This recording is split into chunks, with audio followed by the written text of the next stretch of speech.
Reach Global Strategies founding partner and former speechwriter for President George W. Bush. Anneke, great to see you. Thank you for being here. Thanks, David. This cannot be overstated, the importance of this particular voting group. It's 20% of the electorate, suburban women, 20% of the electorate. That adds up to 30 million votes. A 27-point shift among 30 million voters is huge.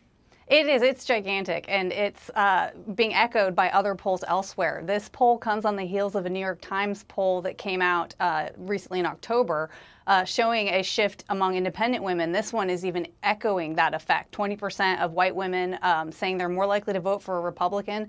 And these are women that the Democratic Party thought they'd captured with the Dobbs decision, that by telling them falsely that the right to abortion, so-called right, was under threat. And women are saying, actually, the real thing threatening my family, current members and future, is the state of the economy. And they are telling pollsters that. The state of the economy and crime also. But 74% of them, I think this is pretty significant, 74% say we're on the wrong track. If 74% say we're heading in the wrong direction, that could not be good for the Democrats. No, it's definitely bad. It's not super surprising that the Democrats would be worried about, the midterms. Typically, whoever holds the White House has a tough time getting their party to either stay or take back the House or the Senate in the midterms.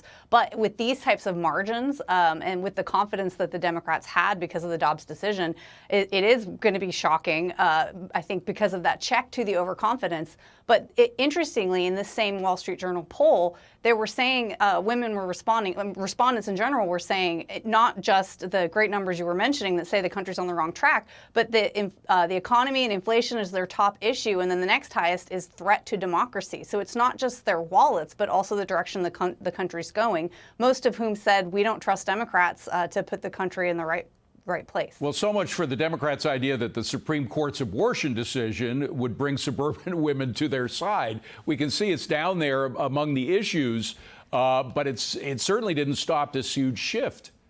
No, it didn't. I mean, but the reality is women are not a captured demographic. And it is very demeaning of Democrats to think that we are. That, oh, well, we'll just tell them that their rights are being threatened and they'll just vote the way that we want them to, even in contravention of their own interests right now. And so that, it is insulting. So personally, I'm kind of glad to see that the numbers are bearing out that women are going to vote for what is in their best interests, not according to how they're being told they should vote. And by the way, not all women agree that abortion at any stage of pregnancy is an okay thing, right?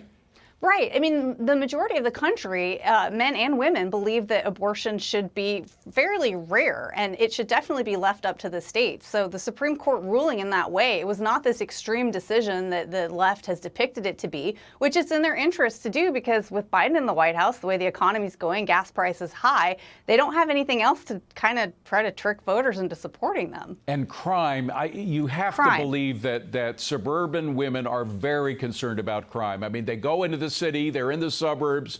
The suburbs themselves are getting more dangerous, as we've seen from everything from the attack on Lee Zeldin's family, or it wasn't specifically on his family, but right outside of his doorstep, to what happened to Nancy Pelosi's husband. Right. The women, one of the women surveyed in the Wall Street Journal poll specifically said, we don't go out after dark anymore. They don't feel like it's safe. So if people feel like they have to hide in their houses, and that's the state that the country's in, and it didn't used to be like this, that's pretty bad. By the way, Anneke, we are just now getting, I haven't had a chance to read these over in private, but some excerpts from what the president is going to be saying today. I'm just going to read one and get your reaction. As I stand here today, this is what the president's going to say. There are candidates running for every level of office in America, for governor, for Congress, for attorney general, secretary of state, who won't commit to accepting the results of the elections they're in. That, he thinks, is a winning message. Do you? No, it's confusing. I mean, one of the things that's really telling, and we saw this in the New York Times poll, in which 9% of those surveyed, which was about 792 people, said that threats to democracy were something that they were concerned about. But what the respondents mean by that is different. Some people say threats to democracy means they mean the fact that they think that the election was stolen from Trump. Some people mean January 6th. So him, saying that, he's probably misreading those numbers and thinking that everybody means the same thing. And by the way, there are election deniers on the January 6th committee. There are Democrats, many Democrats, who are still denying the election of Donald Trump in 2016, all kinds of election deniers on the Democratic side. So that has to be taken into account by voters as well. Anneke, great to see you. Very great to see you. Very good Thank to you. have you here. We'll be right back. Stay with us.